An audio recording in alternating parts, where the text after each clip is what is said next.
Welcome, friends, to my second lecture on the Pigeonhole Principle. I hope you enjoyed the first lecture. I hope you looked at some of the problems again. The key to doing problem solving in mathematics is actually to hit the pause button right after the problem is stated. Try it yourself, and if you don't succeed, or even if you do, compare your answer or your thoughts with what happens.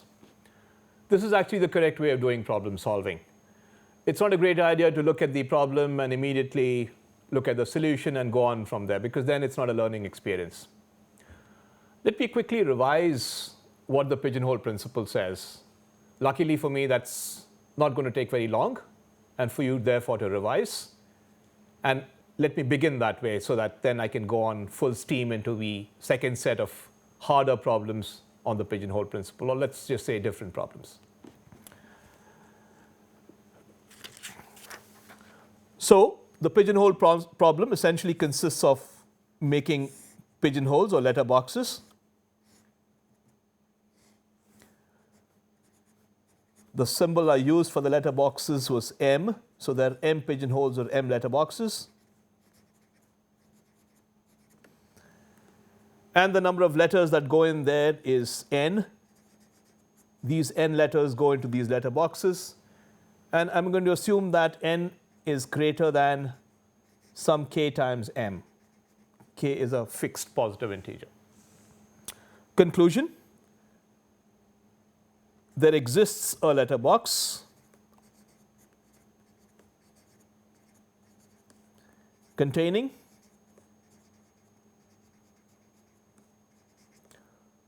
more than k letters, more than k letters, at least k plus 1 letters. This is actually the generalized version of it, but really there's not much between the generalized version and the regular version. The regular version would be the case where k is equal to 1. So if the number of letters is greater than the number of letter boxes, there'd be at least one letter box containing more than one letter. This is the Pigeonhole Principle. All right. Now, let me go on and look at a varied set of problems that have to do with the Pigeonhole Principle. I'm going to begin with a problem which is not quite geometric, but not as arithmetic as many others. It has to do with chess. I hope that you know how to play chess. But if you do not, I will tell you the basics that are required to solve this problem. All right, let me first read the problem, and then I will tell you what I require from it. So there are 33 rooks. A rook is a chess piece. I will tell you more about it in my next slide, but let me just go on. These are placed on an 8 cross 8 chessboard. Actually, chessboards are typically squares, and each side of the square is 8 units, and they're alternately black and white. And the reason we mention this 8 cross 8 chessboard is because in problems that deal with counting or parity or combinatorics in general, we often deal with a hypothetical non-square m cross n rectangular quote-unquote chessboard. It's not a real chessboard, but for the purpose of argument, many of the arguments are made in a hypothetical situation where we assume that we have a rectangular shaped board which has m cross n squares, or m into n squares. Anyway, right now I'm dealing with a regular chessboard. It's an 8 by 8 square, alternately black and white, which is not terribly significant. What you have to do is remember that you've picked 33 of these particular chessmen called rooks, and you have to prove that you can always pick 5 of these rooks which are non-attacking each other. So of these 33 randomly chosen rooks that are to be placed in this 8 cross 8 chessboard, which means you're filling up a little bit more than half the squares, the 32 squares which would be half the chessboard. This is one more than that. You might already be thinking, well, this is ripe for pigeonhole. 33 is 1 more than 32, but well, this will lead you the wrong way. That is not the hint. The hint will really come from the next step. The next step says, prove that you can choose 5 of these 33 that are non-attacking. So before I go further ahead into solving the problem, I must understand what the problem is. What do I need to do to understand this problem? I guess I need to explain to you a little bit about the rudiments of one particular chess man. This is not drawn to scale. I'm assuming this is an 8 by 8 piece, 8 by 8 square. And there is a chess man called a rook. It is also sometimes called a castle. My ability to draw pictures are not very good, so I will not attempt to tell you what a rook looks like. If you know what a castle means, then you probably can figure out what a rook looks like. All right. That said, let me assume that I've got 8 columns and 8 rows. 1, 2, 3, 4, 5, 6. And so this one is a little fatter. That's 8. And I need 8 rows.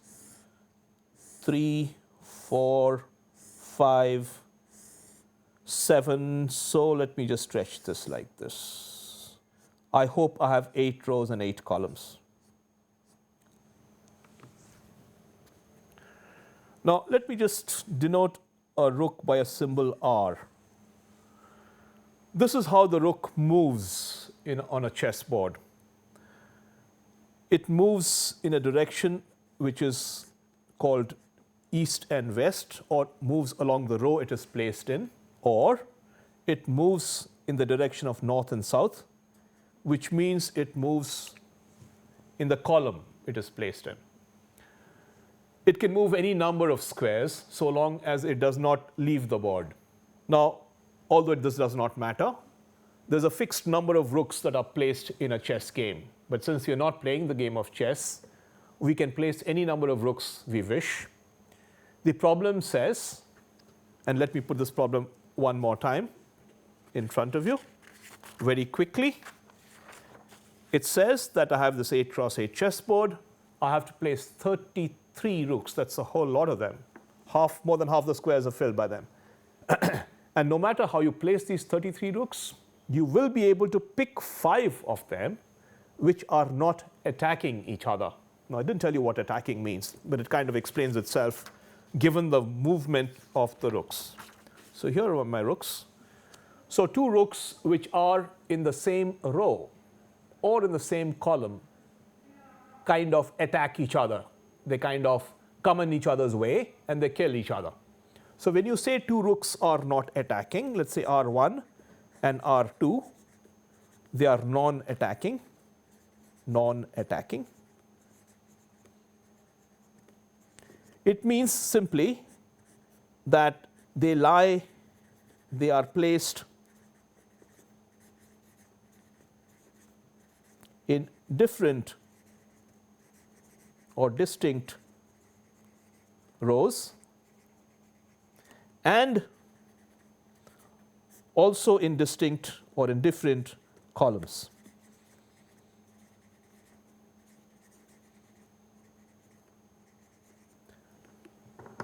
That definition emerges from the way a rook moves on a chessboard. So plainly put, because the rook moves up and down or left and right, it will kill everything in its path. So if there are 2 rooks in the same column or in the same row, they will attack each other. Now, the problem simply says, place 33 rooks, fill up a little bit more than half this board, any which way you wish, and you will necessarily find 5 rooks in a manner such that no 2 of them attack each other, mutually non-attacking. So how do I attack this problem? What do I have to do? I have to ultimately get 5 objects in the same box. These 5 objects in the same box have to have a property. And that property has to be that all these objects in the same box are non-attacking rooks. All right. For them to be non-attacking rooks, I have to have a formation which kind of defines my boxes, so that when I place my rooks in these boxes, what emerges from the pigeonhole principle is simply that there are 5 rooks somehow in some box. Now, what kind of relation should 5 have with the 33 that is there? How am I thinking of this? Well, what I'm basically thinking of is, in some sense, getting 8 letterboxes. Why 8? Well, if you divide 33 by 8, you get 4 and a bit. If you divide 32 by 8, you get 4. And so if you had 32 objects and you place this in 8 letterboxes, it is feasible, it is possible that each letterbox gets 4 objects each. But the moment you have one more than 32, pigeonhole principle or generalization will tell you that 2 of these objects, 2 of these letters, or sorry, 1 more than 4 of these will go into the same box. And 1 more than 4 is 5. Little convoluted thinking, but pigeonhole principle working backwards is always a little tricky. So this is what I'm planning to do. I'm planning to devise a scheme in which I have 8 letterboxes, 1, 2, 3, and I'm going to be lazy and not write all the numbers, 8 letterboxes. I have to place 33 rooks in there. And the pigeonhole principle says, because 33 is more than, it's 4 times 8, that's 4 times 8, not 4.8, plus 1. 33 is more than 4 times 8. Pigeonhole principle will tell me what I require. I will require the fact that, or conclude the fact that more than 4 of these rooks get into the same box. And that's 5, and that's what I'm looking for. So the strategy is straightforward. Devise a scheme in which you have 8 letterboxes. So a subset consisting of 8 classes. Each of the classes has the following property, that any 2 rooks in the same class do not attack each other. So somehow, since we have no idea where these 33 rooks are going to be placed within these squares, you have to break up all the 64 squares in a chess board into 8 classes in a manner such that 2 objects go into the same class precisely when those 2 objects, considered as rooks, do not attack each other. This is what one is thinking of. All right. That said, I have this scheme prepared. I don't have squares to enclose this particular array. I hope you can see it. I made use of the sheet that is given to me, which had lattices. I used the corners last time in my lecture 1 for lattice points. Now I'm going to use the inside of the squares. There are 64 squares in there. They're not colored. It is not significant that they should be. But what is important is the formation of the numbers. There's a certain pattern to which the numbers are, in which the numbers are written. You can see the pattern. In the first row, I've got the numbers 1 through 8. In the second row, the 8 comes to the beginning of the array, and every other number gets shifted by 1 unit, and this keeps going. So I end with the last row, which begins with 2 and goes in an increasing fashion until I cyclically complete that particular sequence. All right. What is the significance of these numbers? First and foremost, you would have noticed that I've got numbers 1 through 8. What one is trying to do is place the numbers, the same numbers, or the squares occupying the same numbers in the same box. You will recall from the previous slide something like this, that I had 8 boxes, and the idea was to place the rooks in those boxes. Now, I'm not going to be done placing the 33 rooks because I have no idea where those rooks are. So I really have to have a scheme where I allot by a certain scheme where to attach each of the squares, the 64 squares, into these boxes. And that is the scheme that I just wrote up. So wherever you see a square marked 1, put that square in box 1. Wherever you see the square marked 2, put that in the box marked 2. You will find that each of the 64 squares is labeled exactly one of the numbers 1 through 8. Therefore, this scheme will attach or allocate to each square exactly one number, and that is the number allocated to each square. Now let's look more closely at why one could have thought of this allocation. Look, for instance, at the squares occupying or labeled number 1. There's an unmistakable geometric pattern to that sequence. You might notice, although this is a little bit small, I think, on the screen, that they occupy the diagonal 1, the main diagonal. 1 is on the main diagonal. So what we propose to do basically is look at all the squares in the main diagonal, put them in box 1. Remember now the conclusion that I wish to draw from doing this. The pigeonhole principle is supposed to say something to the effect that when I pick any 5 letters, then when I pick any 33 rooks or letters and place them in the pigeonholes, some 5 of them must be from the same letter. Now imagine the situation that those 5 came from box number 1, which basically means that that box number 1, which has the possibility of having as many as 8 numbers out there, because exactly 8 of the squares are numbered 1, are the placements of the rooks. It signifies, if pigeonhole is to apply to box number 1, that I've placed those 5 rooks in 5 of those 8 slots earmarked for the main diagonal.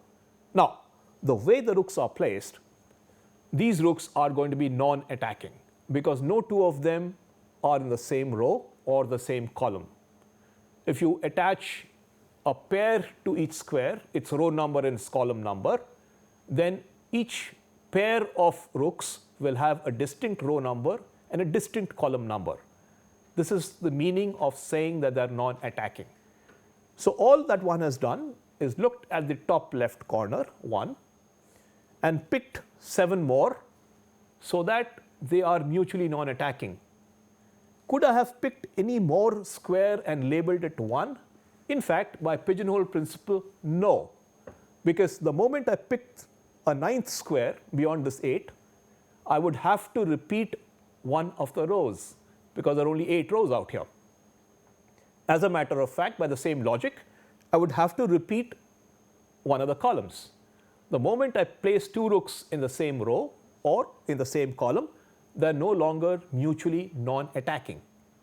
So therefore, it is not possible for me to pick more than 8 squares with the same label, because the moment I pick more than 8 squares with the same label, I must have, by pigeonhole principle, the fact that 2 of them are attacking.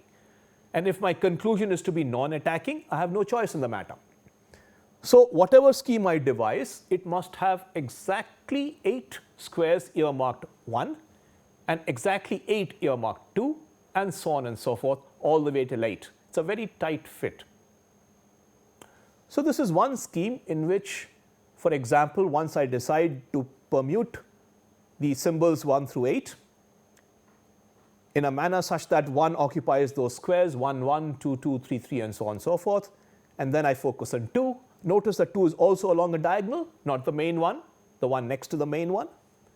And then there is a little bit of a leftover, and then you decide where you want to put that. Once it's an off main diagonal, it's occupied 7 of the squares, there's only 1 square left, it decides itself because there's only 1 free column and only 1 free row. Anyways, you can decide by a certain scheme how you can place these numbers. This is not the unique way of doing it. There could be other ways of doing this. Now, once this has been placed, what is going to happen is I'm going to place, therefore, 33 of my rooks occupying 33 of these squares, of these 64 squares. These 33 rooks are going to sit in box numbers 1 through 8. So by the pigeonhole principle, because there are 8 boxes and there are 33 pigeons or letters to place them in, there will be some box number or some squared number which contains 5 of these rooks. That's because 33 is more than 4 times 8, as I mentioned right at the beginning. So now the moment you have 5 of the rooks occupying the same numbered square, for example, numbered 1 or numbered 3 for all that I care, automatically the problem is solved. It is solved because that is how the setup of the squared numbers was. We designed the labeling of the boxes in a manner so that the net result came out to be that any two numbers, any two rooks in the same numbered square are non-attacking. And so this is actually a back calculation. You want the pigeonhole to work, therefore you have to connect 5 to be one more than something, and that something therefore has to be 4. That is one end of it. The other end, which is even more important is and more significant, is the net conclusion. The conclusion is that when you have 2 in the same box, what should it signify? It should signify that they don't attack each other. Therefore, what property must the objects in the box have? They must have the property that 2 objects go into the same box precisely if they are non-attacking. Now, there is room here for maneuverment. It could have been for maneuvering. It could have been the case that you have also 2 rooks in 2 different boxes that do not attack each other. That does not take away from this logic. But unfortunately, there is no ground to do that. There's no space to do that, as I just argued. So in fact, there is no option but to place exactly 8 in each of these different labels. Anyway, so that is the end of this problem. It's a little different. It's a little game-oriented, not very geometric, but there's a picture there to draw. So I thought I'll begin with this. My second problem, while I'm on chess, uses chess, but only slightly. You actually do not need to know how to play chess to do this problem. It involves a chess player. This is a chess player who is a serious chess player. He is actually preparing for a match, for a tournament. He needs to be in top shape. He has a little bit of time left to prepare before the tournament. He has, and these numbers are cooked up so that things work out, 77 days to prepare for a tournament. He needs to be in shape, so he needs to play at least 1 game every day. That is condition number 1. At the same time, he doesn't want to tire himself out, and therefore he decides that he will not play more than 132 games over the entire period of 77 days before or leading up to the tournament. So again, the restrictions are that he has 77 days of preparation. On each day of the preparation, he plays at least 1 game. On the other hand, at the end of 77 days, he should have played no more than 132 games. No more than. What you have to prove is that there is a consecutive sequence of days, for example, from day 13 to day 25, over which he plays exactly 21 games. So there's a consecutive sequence of days over which he plays exactly 21 games. Now, naturally, that sequence of days cannot be any more than 21 days because on each day he plays at least 1 game. So if you were to take a consecutive stretch of, say, 22 days, you would have played at least 22 games. What this asks you is a precise sequence. Asks for the existence of a precise sequence of consecutive days over which he plays no more and no less than 21 games. All right. So let that sink in. And while that sinks in, let me just turn this and try to work on this. What do I have in hand? So I have a guy, a player, who has 77 days to prepare. Let's just call A1, A2, A3, and so on and so forth, A77. A sequence of positive integers, which tells you how many games he has played at the end of that day. So A subscript n denotes the number of games he has played at the end of n days. So A1 will tell you how many games he's played after day 1. A2 will tell you how many games he's played after day 2, and so on and so forth. And A77 will tell you that end of my preparation, this is the number of games I have played. Now, what can I say about the sequence of numbers? By definition, you have played at least 1 game at the end of 1 day, Therefore, A1 is a positive integer, and that's all I can say about it. A2 is more than A1 because at the end of day 1 or on day 2, he's played at least one game. And if A2 denotes the number of games played at the end of the second day, A2 is more than A1. This sequence goes on. It's what we would call a monotonically increasing or a strictly increasing sequence of numbers. And I'm going to denote it by putting a few dots at the end of it.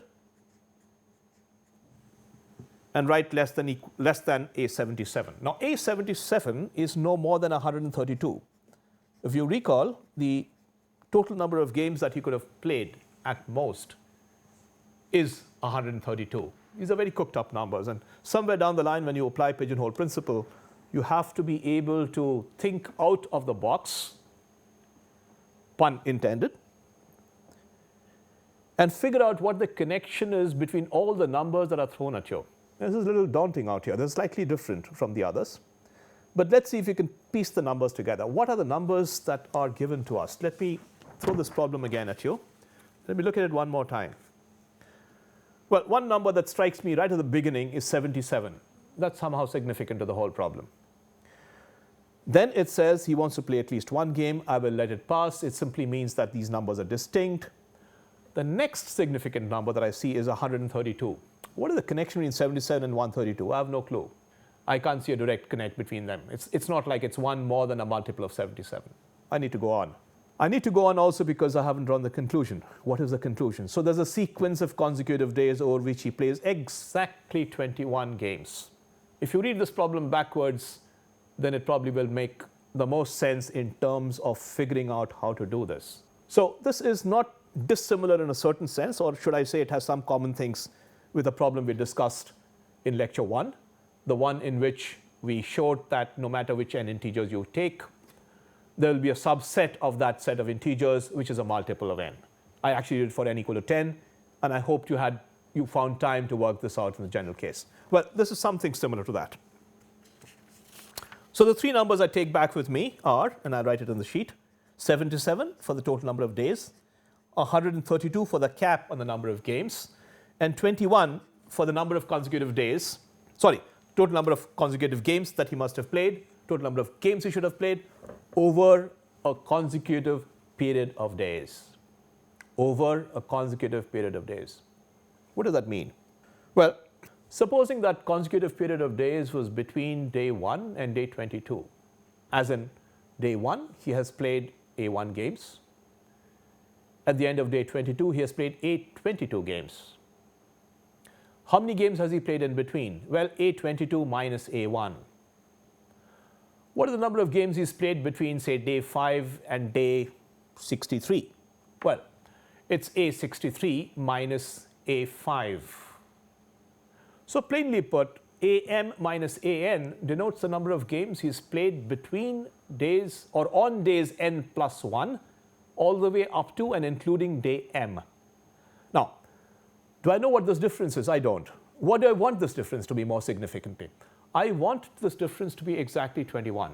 I want to construct or show the existence of two numbers m and n so that AM minus AN, which denotes the number of games played in this interim, to be exactly equal to 21. Because that's what I want to conclude. I want to conclude that there's some consecutive days over which he plays exactly 21 games. Well, that's the hint. Let's start with another sequence. Let's start with the sequence A1 plus 21. Now, is that an A something? Well, I wish it was, and I don't know. What is it less than? A2 plus 21. What am I doing? I'm actually adding 21 to all these numbers. So I perhaps can begin with 21 plus 1 and write A3 plus 21 and write dot dot dot A77 plus 21. And guess what? I see light at the end of the tunnel. What is 152 plus 21? It is 153. Where's the light? Well, the light is 153 plus 1 is 2 times 77. That somehow should connect. So I've got these two pieces of information. Why did I think of this second sequence? The first sequence explains itself. The first sequence is simply data. I'm just reformulating the problem in terms of what I know in terms of symbols. Why did I think of the second sequence? Because if you look at the second sequence, A1 plus 21, A2 plus 21, etc., etc., etc., I'm hoping that one of those guys in the second sequence equals one of the guys, one of the terms in the first. If that was the case, so if, and there's a big if, this is where the pigeonhole principle comes in, if I could get one of these an plus 21s, which is from the second sequence, to equal one of the terms from the first sequence, then I would get am minus an to be equal to 21. I would get the fact that this chess player has played exactly 21 games on days n plus 1 through day m on that sequence of m minus n consecutive days. That's what I wanted. And therefore, I am done with solving this problem, provided I could somehow solve the if part. Now, that back calculation is what prompted me to create the second sequence of numbers from the first sequence. All right. Now, I could probably finish this off right here, try to work this out. What can I say about the sequence of 77 numbers between A1 and A77? Well, for starters, they're distinct positive integers. For another, they are between 1 and 132. All right. So I'm going to have this box. This box is going to have numbers 1, 2, 3. And I'm going to right now not label the last one. I will leave that for just now. What about the second sequence? The second sequence of terms A1 plus 21, A2 plus 21, I could call them B1 and B2 and so on, that sequence is also a sequence which is strictly increasing, so therefore of distinct terms. They're all positive integers. And they are no more than they're bounded above by 153. So I will now put 153 out here. And I will conclude that all the AIs and all the BIs go into one of those boxes. How many boxes are there? 153. How many numbers are there in all between AIs and BIs? Well, there's 77 of the AIs, so there must be 77 of the BIs, or the AI plus 21s.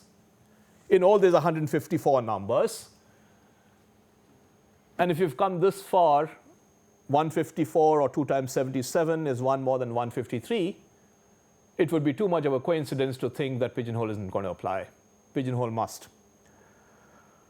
So the pigeonhole principle now tells you that 2 of the numbers between the 2 sequences must go into the same box. Is it possible that the 2 of the AIs go into the same box? Clearly not, because the AIs are distinct. Is it possible that 2 of the larger sequences, the BIs, go into the same box? Again, clearly not, because they're also distinct, because the AIs are distinct. What option is left before you? Simply that one of the AIs must equal one of the BIs. Sum AM equals sum AN plus 21. And as happens with all these pigeonhole principle problems, we work backwards. We ensure that we've figured out how to apply the pigeonhole correctly. Then the final answer is before us. And it now is. It's a happy coincidence that 77 plus 77 is more than 132, 1 more than 132 plus 21. All right. I'm going to move off chess and move into a little bit of geometry and see if there is something that strikes us in this particular set of numbers.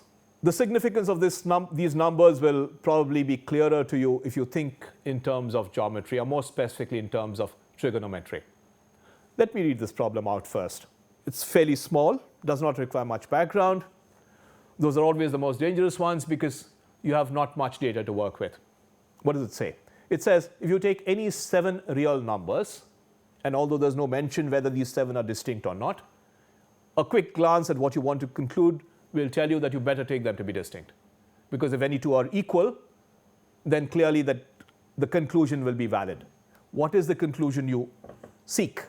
Well, you want 2 numbers amongst these 7, which I called x and y, which satisfy this very curious inequality. X minus y over 1 plus xy is between 0 and 1 over square root 3. Well, I'm a little nonplussed about 1 plus square root 3.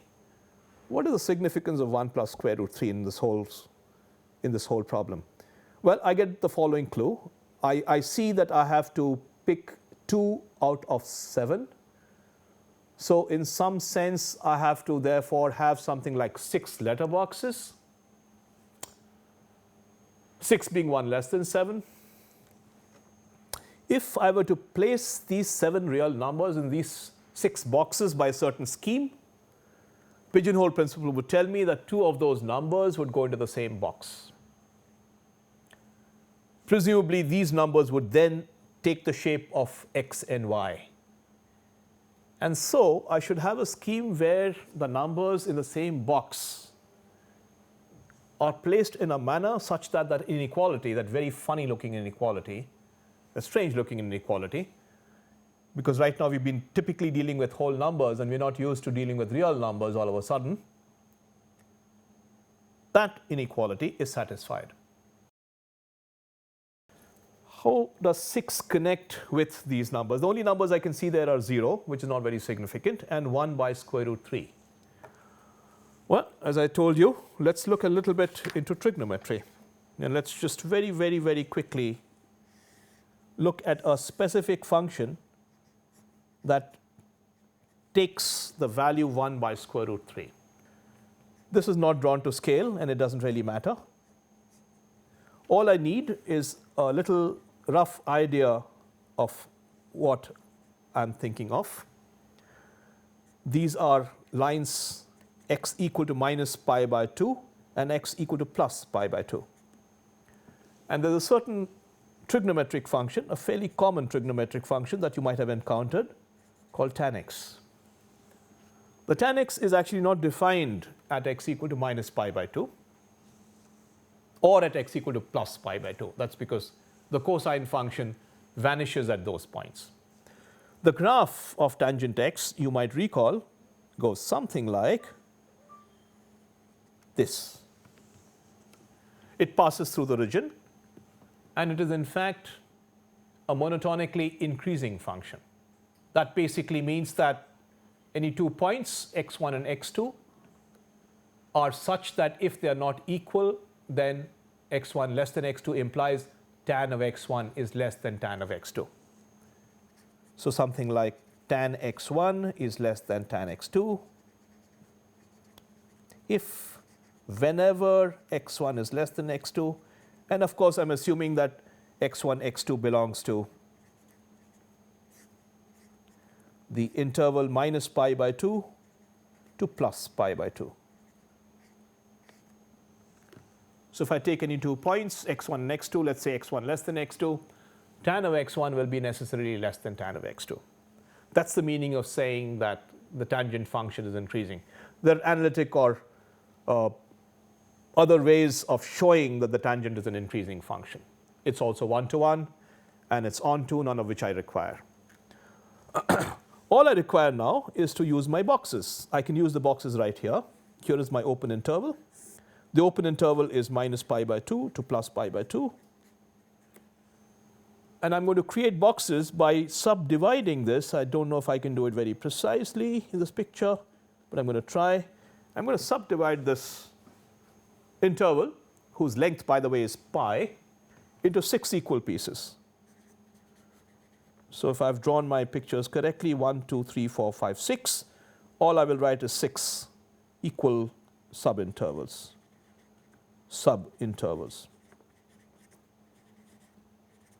And these are my so-called boxes. So I've got 6 boxes, and what I'm going to do, motivated by the fact that the tangent is increasing and the tangent takes the value 1 by square root 3 somewhere. I don't know if you can recall this, but the tangent of pi by 6 significantly is 1 by square root 3. And pi by 6 is also the length of each of these equal intervals because I've subdivided this interval of length pi into 6 equal pieces. So pigeonhole takes shape. I take these 7 numbers. 2 of these numbers, which one can call x and y, go into the same box. So here is x going into this box and y also going into the same box. These go into the same box because I've created boxes between this and this in a manner such that these boxes signify a random real number to put things in. Now, here is the leap that has to be explained. What did I begin with? I began with any 7 real numbers. And to use pigeonhole principle, I divided a certain interval which did not cover the entire real axis into 6 equal parts. So the obvious question that one asks is, how did I choose to place my x and y within the interval minus pi by 2 and plus pi by 2? What if my numbers x and y were outside this to begin with? Because the numbers that are given to me are arbitrary real numbers. So what I really should have done is somehow thought of covering the entire real axis, all the real numbers, by just this interval. And that is exactly where the tangent function comes in for the second time. That graph will show you that the tangent function, in fact, and I will write it here, is a mapping that takes minus pi by 2 plus pi by 2 into the real numbers, or into minus infinity plus infinity. And it takes it in a manner that is both 1-to-1 and onto. So therefore, I could think of not only taking any real number between minus pi by 2 and plus pi by 2 as a real number. I mean, I could map an x there into a real number called tangent of x. But more significantly for me, I could take any real number and map it back to a point in the interval minus pi by 2 plus pi by 2. That function you could call tan inverse or whatever. But the most important thing is that there's a two-way relation between the interval minus pi by 2 plus pi by 2 and the set of all real numbers, minus infinity plus infinity. I will simply write it here. Minus pi by 2 plus pi by 2 is in correspondence, 1-to-1 correspondence with minus infinity plus infinity. So I can go back and forth via the tangent function. So in fact, what I could do to begin with is not really think of minus pi by 2 plus pi by 2 as the interval to subdivide, but really the interval minus infinity plus infinity to subdivide, so to say. So either I change my notation and don't call this minus pi by 2 plus pi by 2, or equivalently, don't think in terms of x and y, but really replace this x and y in terms of their tangent values.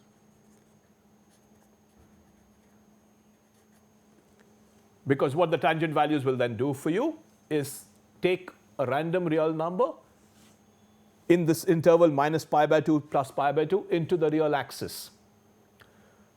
The way the problem is stated right here, it is given to be any real number. So I take this real number that is given to me. I take the inverse tangent function. I take tan inverse of x, and I convert that into a point in the interval minus pi by 2 plus pi by 2. Once I convert this into a point in minus pi by 2 plus pi by 2, the pigeonhole takes over from the place I'm at. And I can conclude that these two numbers, really tan inverse of x and tan inverse of y, lie within pi by 6 of each other. So what this pigeonhole principle will therefore say is tan inverse of x, I don't want to leave this page, which is why I'm writing it like this, minus tan inverse of y is no more than pi by 6. And because I put an absolute sign, I could also put a 0 at the other end. All right, so where am I? I've got this x and y randomly given, real numbers. I have no control over how big those numbers are. I want to bring them to size. I take the tan inverse of x and the tan inverse of y.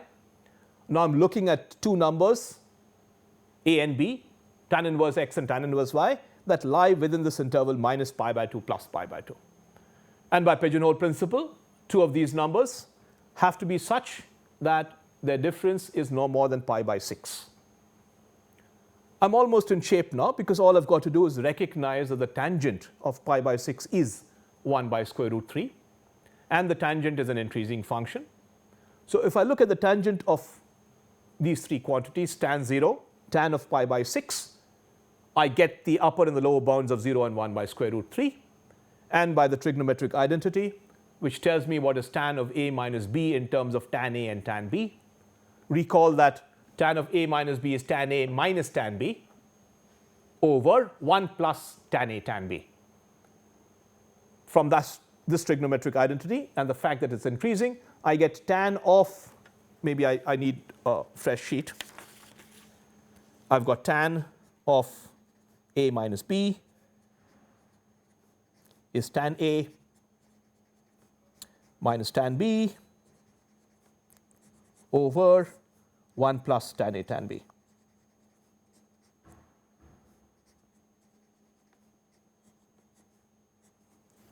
And if you use this together with the fact that I had a as tan inverse x from my previous slide and b as tan inverse y, apply this to this particular pair of numbers, you will conclude that tan of a minus b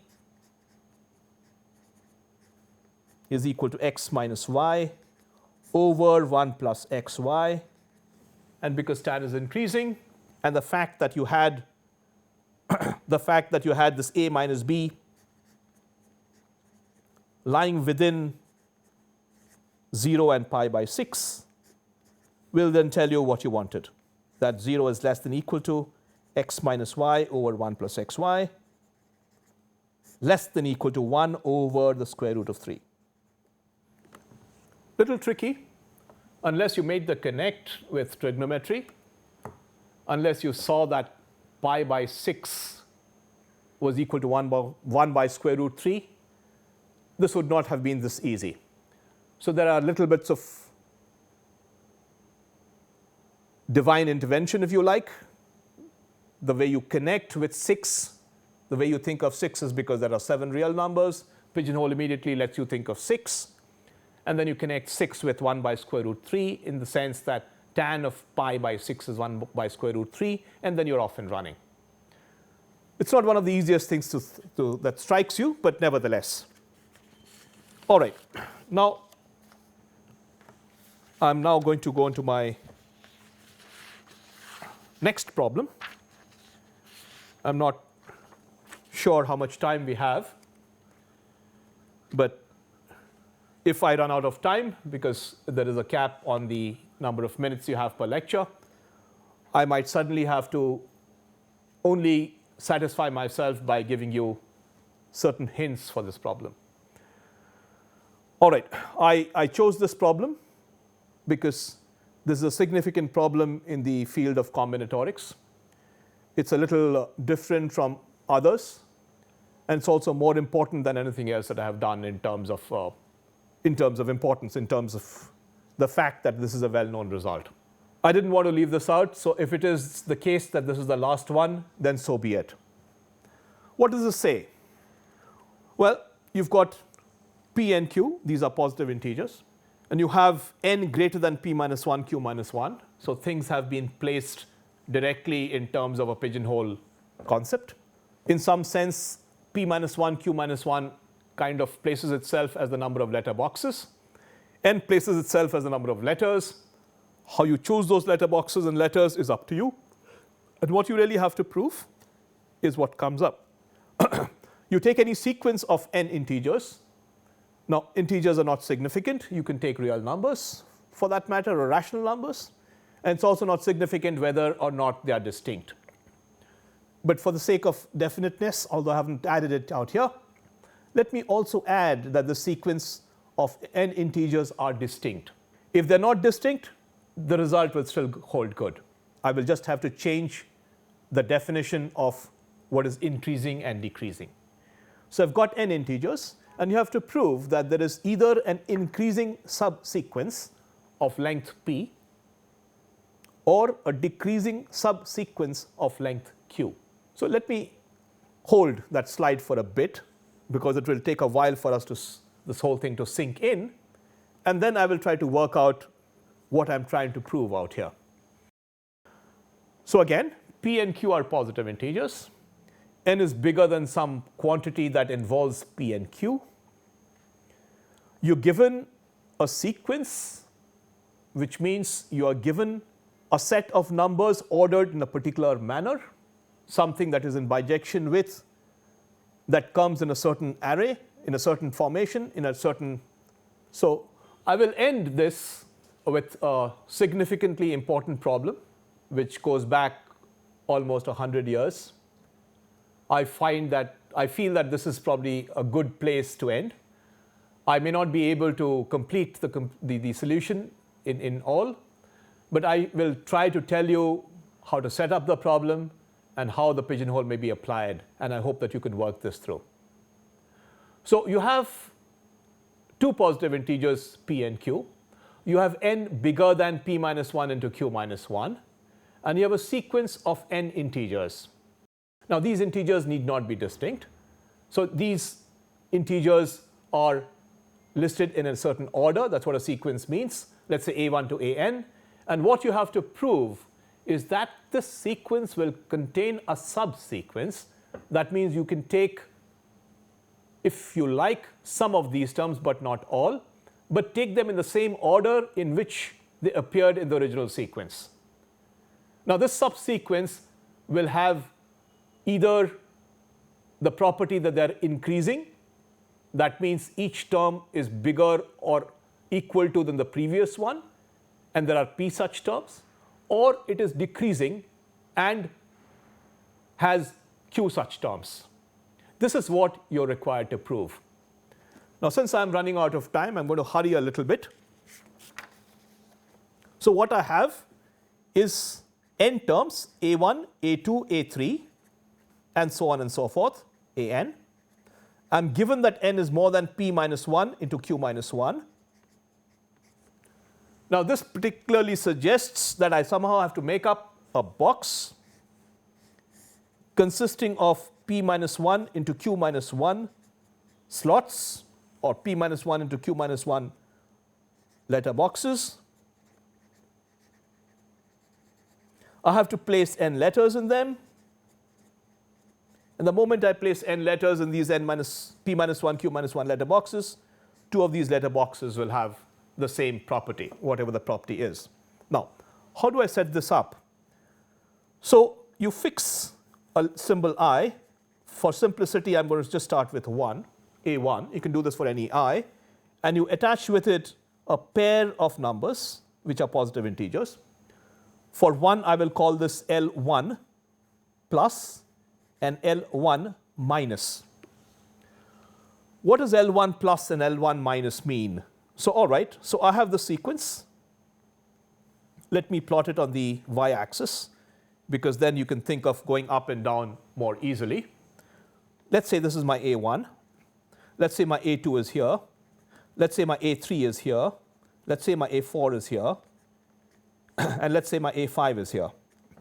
And I'll satisfy myself by just taking a small example of n equal to 5. What does L1 plus mean? It means that you start at A1, or at the first slot, and you look at the subsequence starting with 1, and look at the largest or the longest subsequence that you can find, that's a plus, together with increasing. So the plus actually denotes the increasing part. So the L1 will denote the longest subsequence you can get starting with A1. So therefore, in this particular instance, it could be something like A1 followed by A2, followed by A4, followed by A5. So L1 plus would actually be 4, because there are 4 terms in the sequence. L1 minus would be the length of the longest subsequence that is decreasing. So in this case, starting with A1, you can go A1, A3, and L1 with a minus would then be 2. In a similar manner, you can construct pairs of positive integers corresponding to each AI. Now, assuming that the result of this particular problem was not correct, the conclusion was supposed to be that you either had one of these LIs, pluses, this is what you wanted. You want an Li plus to be greater than or equal to P for some I, or you wanted an Lj minus to be greater than or equal to Q for some j. Assuming this is not correct, you would conclude that all the Li pluses and all the Lj minuses are between 1 and P minus 1. If that was the case, then the number of choices you would have for these pairs, so you're looking at pairs Li plus, Li minus, such that I and j lie between 1 and n. The number of pairs here, sorry for writing all over the place, will be no more than P minus 1 into Q minus 1. Now, if that is the case, then you have a problem. The pigeonhole comes in, n is more than that, and you conclude from the pigeonhole principle that there will be two numbers, two distinct numbers I and j, for which you will have, let me turn the page and conclude right there, you will have the situation where Li plus, Li minus, the ordered pair, will equal an Lj plus and an Lj minus for some I not equal to j. Now, since I've run out of time, I would like to conclude right here and leave this as an exercise to prove that this particular situation cannot arise. Plainly put, if you have two different points, Ai and Aj, and both of them have the same longest subsequence, there is a problem.